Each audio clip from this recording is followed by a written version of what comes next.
We can make moves if you just trust and talk about it if you feeling it. Plus, she from the hood and she rolling the clutch. She do it good, ain't no way I could rush or talk about it.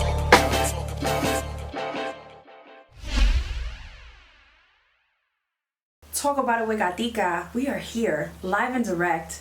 It's Saturday night, 8 p.m. And I got my guy, Yoshii Ben, in the building, baby.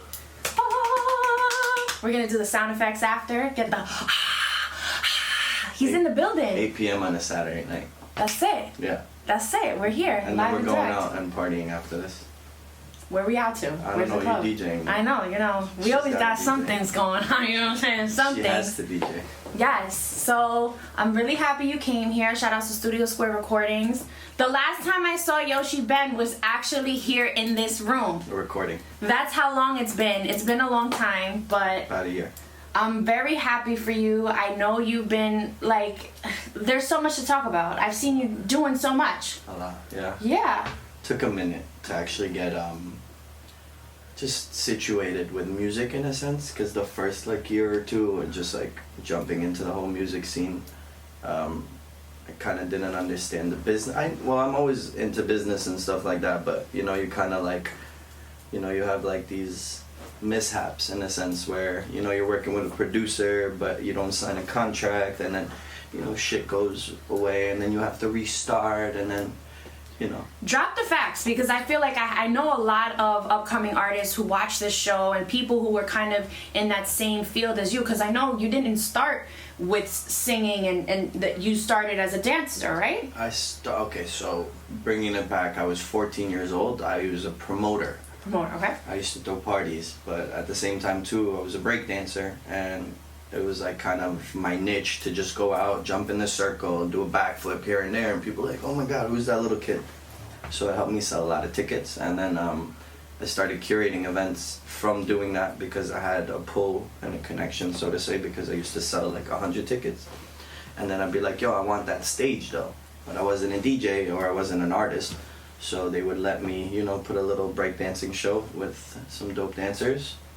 And then it kind of built up from there, I broke my femur though when I was 20, so I had to take a year off.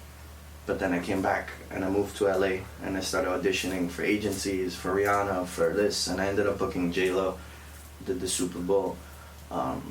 That's amazing. I was in Dubai for a month and a half doing a show Circus Soleil out there. That was so the first time we met, that was kind of what, because I'm not to toot my horn, but I'm around a lot of creatives or whatever, and then he was like, yeah, I danced with J-Lo, and then I was like what? Hold on, stop the music, J-Lo, and then that's when we started talking, and that's great to have those accomplishments and to have been on the other side, because as an artist, you know what it takes to put on a production. It's not just recording a song. You know what goes on behind ticket sales, marketing, promotion. So that's great, even though it seems like you said it took you a little bit. You had some mishaps. Those mishaps are what are gonna make you such a successful artist, because success only comes with failures, and as long as you don't stop, you're just gonna keep getting bigger and bigger. I saw we're here on latinomix.com, so the song that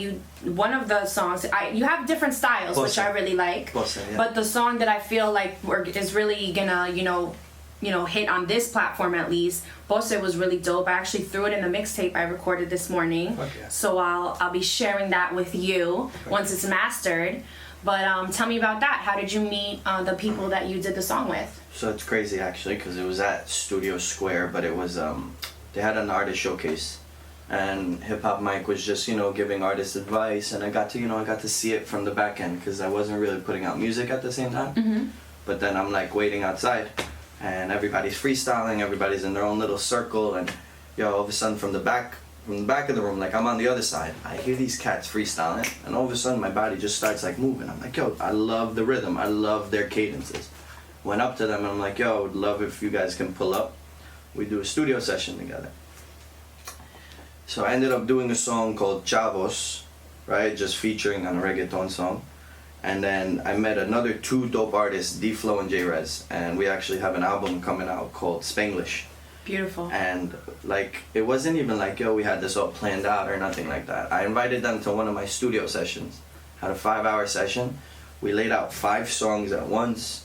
Just, you know, these kids were ready with verses and, you know, and choruses and stuff, and then we would write to the theme of the song, and then you know, it was just a really dope collab. And also, like, to work with artists that you can feed off of and you can learn from, and it actually, like, brings you into a whole new artistry, was actually one of my favorite things about it.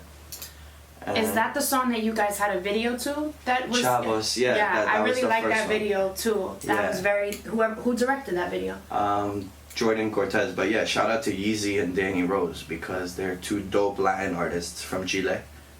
We performed it on Chile Independence Day. Nice. They brought me into it. So, like, I'm not Latino or whatever, but I do appreciate the rhythm, and I do appreciate the music in a sense. It was one of my favorite musics to dance to. So now being able to make that type of music and be a part of it is actually a blessing. So tell me a little bit more about, I know that you said that you're newer to the artistry side of it. Singing and rapping, yes. Who is it that you're speaking to with your music? Like, who would you say is, like, your targeted audience? It depends, because sometimes, like, there's actually, like, a punk rock alternative type of feel. And it was actually more of, like, you know, the song is more in a sense of, like, a global type of feel, but then I have my love songs where I can be all emotional and I can be all sensitive.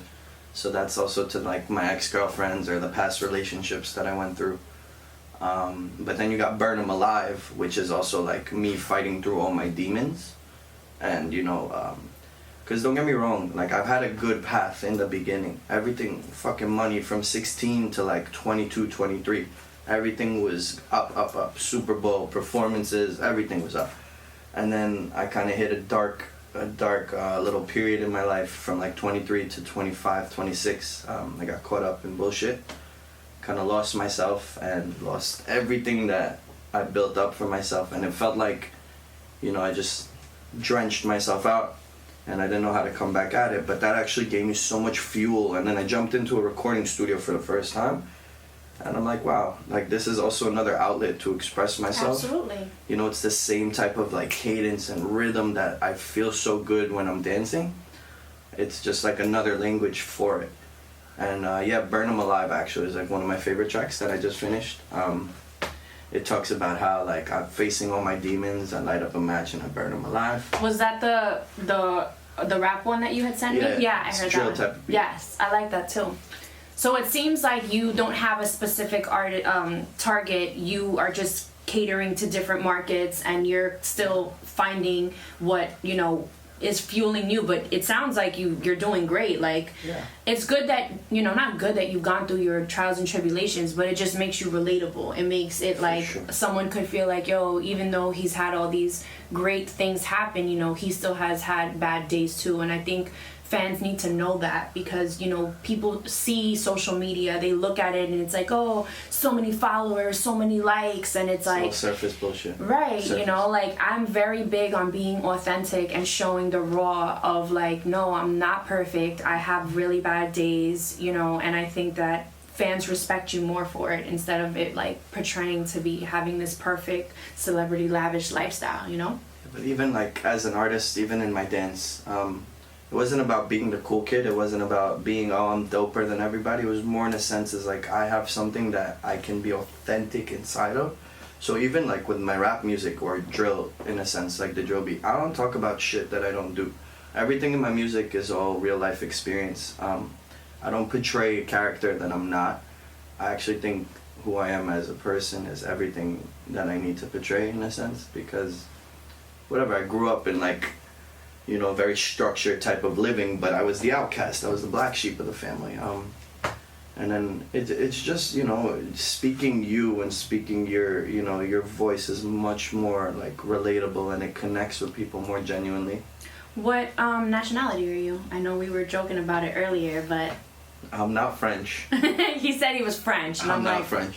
My parents were both born in Israel. My mom's parents were born in Egypt, and my father's parents were born in Greece and Bulgaria. Oh wow. Yeah, it's a mix. Yeah, I'm Greek too. Yeah. My grandfather was born in Egypt. Yeah. My grandmother. I mean, he was born in Egypt, but he identifies as, like, a Greek. Okay. You know yeah, what I same mean? thing with my grandmother. Yeah. Though. They started from, like, I mean, it was just another place that they moved down to, but we speak fluent Arabic, we speak Beautiful. fluent Hebrew. I unfortunately don't. Yeah. I am so not in touch with my Greek side, but that's not to say it's gonna be like that forever. I want to learn Greek. I'm manifesting it. Anybody knows Greek, you know what I'm saying? Come through. Kalinichta. Kalinita, Kalimera. Kalimera. That I know that a little bit. I know Enadiatria. That's all I got for you guys. And then Malacca, you call Oh, of course, we know what a malaka is. Of course. I had my first dog. I named him Leonida because I wanted to be like, my first son will have a Greek name. Zeus. And I would always be like, Elado Moromo, Elado. And he would come. He was trilingual. I would speak Greek. Well, that was the only thing. Spanish and English. Isn't that so cool though? Like, you speak Spanish fluently, obviously, right? So whenever another language comes in, it kind of like meshes in quick. Yes. You know, in a sense. Yeah, I noticed like a lot of Greek people can speak Spanish and a lot of Spanish people can speak Greek. It's a very like similar culture. Like, people always ask me, ¿tú hablas español? I'm like, no habla español. But you could definitely look like you, and then with the songs, the song in Spanish, your accent is great. You sound like you speak Spanish. I'm not the one singing in Spanish. Oh, I thought it I'm was the English feature. Oh, I thought. Well, okay, just kidding. Either way, it still sounded great. I thought you were like going in between both, so that was the other artist, but it was still a dope song. I like Burn it. 'Em Alive actually had a Latin chorus to it, but I kind of. But wait, what about the one with the video? Did you speak Spanish in that one? No, that's not. I'm just the English part in it. Okay, Yeah. all right. I don't know why I thought that so, but hey, it's okay. So tell me a little bit more. I know you're a very busy man, but I want to take a little bit more from you before we get out of here. Who were your inspirations as an artist? I love the emotion from a Sam Smith type of sound. I love Justin Timberlake. You'll hear it in my music too. Like, I do a lot of the beatboxing in it. Not necessarily that it came from Justin Timberlake, but Justin Timberlake, Michael, they all Yes, they all have that like different cadence in the rhythm. I make music that I can dance to. And then when I go to a dance studio and I'm listening to my shit, and I'm like, yo, this feels so good. There's no better feeling than that, you know? On top of it, like, I just did an audition for the Posse music video that we're about to do. We had 60 dancers pull up. Nice. Yeah, this visual is actually going to be top of the line, because everything that I've been doing until now, it's, you know, you're just figuring it out, because visuals are expensive. And then if you want to do it right, they're really expensive. You know, you're not going to be spending anywhere under $5,000. So to keep up with this shit and the studio time and then all this, you really have to structure yourself out. Yeah, but I love it. Like, I found my feet on the ground again. Music brought me back to life. It actually, you know, gave me everything again. Gave me my drive again. Drop some gems for the people. Like I said, you know, I have a lot of upcoming artists and people who kind of still have like that main gig going on, but have the music on the side. Like, give me a gem to keep the people with that, like you said, that drive that you're talking about. Start slow, but you know, you don't have to be like, people are rushing to be the best. Unless you put 10, 15 years of like time and experience and everything, how the fuck can you expect to be the best? Just learn yourself. Really learn yourself. Learn your sound. You know, don't let the ego kick in. Learn from other artists. Collab with other artists. You know, just really building yourself up. And at the same time too, take your time. Study your shit. You know, the first 3 years of this, I was just running. I'm like, oh, recording studio. Let me just hit up to my connections. Let me try. No, take your time. Before you speak to somebody who's on a big level, you have to speak the language. So just... That's a good one. You have to speak the language. Somebody who's like directing a J-Lo music video or directing Nicky Jam or whatever, they don't talk a language where it's in the beginning. I mean, they've been there, don't get me wrong. But when you approach somebody, come correct. Yeah. Yeah. That's a good one. That's a good one. And also, don't be such a fucking like the best. Like, your ego is gonna like shoot you to the floor. You know, humbling yourself out and, you know, showing respect and just adding value is something very beautiful. Cause here in New York, we're very much like that. You can be a warrior, you can be a gangster, you can be a warrior. You don't take no shit, obviously. You know, when you think you're hearing shit, but at the same time too, there's always ways around shit without having to press on it, or, you know. I mean, this is only my point of view at the same time. No, because I'm absorbing what you're saying, because I feel like here in New York, like, there are so many artists, there is so much competition, so it's almost like, it's like our toxic trait of being like, oh, well, no, I'm the best, like I'm better than you, and you're right, you should come correct, you should speak when spoken to, like, and it's not so, like, it's like making yourself memorable, but in a good way. Like don't just do it to be seen, like, make it so that people are like, wow, you know. With value. I think, exactly, with that was a very good point, the way that you said that. Because I'm always like, you know, like you said, I think I'm very similar in that sense too, that when I did this, I was like, I hit the ball running, I was just like, I'm going, and I don't care, I'll show up, and the things of doing for free, I've done a lot of stuff for free, and like, it goes a long way. It's a process. It does go a long way though, so, you know, people who are on that come up, it's a long road. A lot of these artists, a lot of the things that you see, it's years and years of people making and failing, so. You also gotta know, like, even especially in the beginning, like don't curse people out. Learn the business language, you know. Like you were saying, you did jobs for free here and there and stuff. Even in the beginning when I was dancing, I was taking certain jobs for free up until a certain level, because then you don't want to be kept in that, you know, little realm. Oh, he'll do it for free, so. But like, just know your lane. You know, have respect through it all. If things don't work out your way, don't go and curse a person out. All right, see you later. That's it. So can we talk about it? Straight mind. Yeah. Do you have an instance in which something happened that you want to share? I have a lot of instances. Like, there was times where I had like 5 songs ready to go. I worked with a crew of people, whatever, the producer. They were just trying to take control of everything. And instead of me being like, all right, peace the fuck out, this isn't gonna work out, I was just trying to push for it. I was just trying to, like, you know, figure it out. Oh, I want to make it work. But once you see that a person is no good, or, you know, is not 100%, and you guys aren't on the same wavelength, it's just, all right, cool, thanks, this was good, and just move on. Because the more noise you make, the more trouble it comes. My first few performances, right? I invested a lot of money into these songs, but the producer in the beginning was supposed to be 50-50, right? I do the writing, whatever I pay for my studio time, you give me the beat, and we put this out as a team, you know, as a partnership. Kind of switched it up on me, and at the end he's like, nah, I want $2,000 each beat, I want, you know, like, I'm not... $2,000 a beat? Whatever, your price is your price. Yeah. Go fuck yourself. But, yeah. So I'm like, you know what, fuck you, I put so much time and investment into this, I'm still gonna go perform them, because I had performances lined up. One in Miami, one in Washington, and then one here in New York. I was in Miami. They found out that I was performing, they tried to get the party shut down, they tried to, like, you know, it came with a lot of drama and bullshit. But I ended up getting through it, and, you know, realizing that, you know, it's alright, if things don't work out, cool, you have to restructure it and make sure everything's in contract, everything is, because this game is fucking, you're dealing with sharks. It's a shark infested water.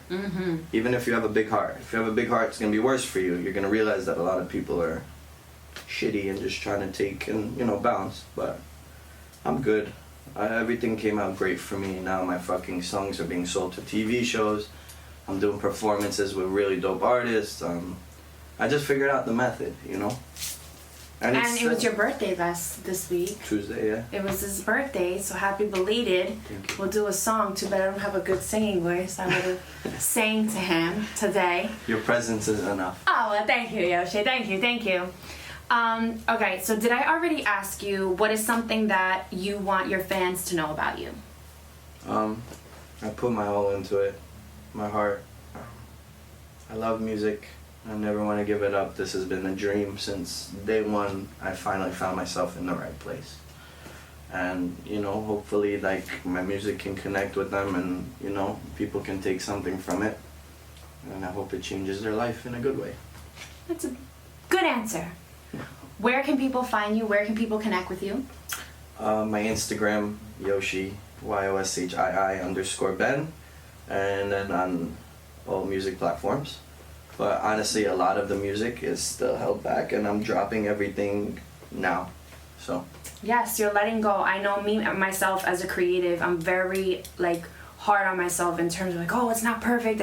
I could have done this, and it's like we just gotta let go and be who we are. You know, I can attest to that myself. You know, I was making a mix this morning, and I was like, it's not good enough. It's not good enough. And I'm like, you know what?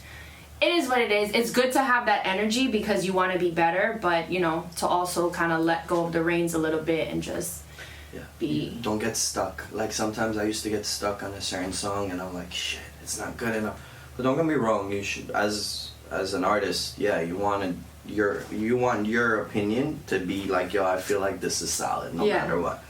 But at the same time too, trust yourself, put one out, one and done. Don't let it like hinder you in a sense. You know? Like eat you up a lot. Yeah, one and done. One and done.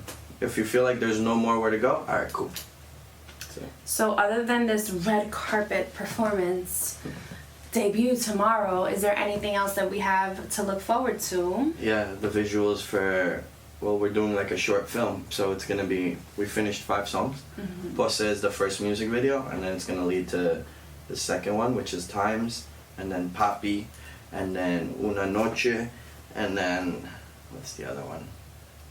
Some other one, but I don't know the name. So it's like an EP. You're doing an EP? Yeah. Beautiful. Spanglish. It's called Spanglish. I love it because I am, you know, bilingual, and I'm very much in that world of being a little bit too American for the Latinos, and then I'm a super Latina to the Americans. So I definitely identify in that realm. So I'm looking forward. I already like the first 2 songs, so blessings continued on your success. And is there anything else you want to tell the people? Follow DJ Gatica, because she's the fucking shit. And I appreciate you. You're so sweet, of course. Appreciate you. I'm here every Saturday at 8 p.m. I'm gonna be playing you all the tracks that Yoshii sent me over, so make sure you stay tuned. You know what I'm saying? We're here every Saturday, 8 p.m. LatinoMix.com. Get it. I wish you did this. We can make moves if you just trust and talk about it if you feeling it. Plus, she from the hood and she rolling the clutch. She do it good, ain't no way I could rush her. Talk about it.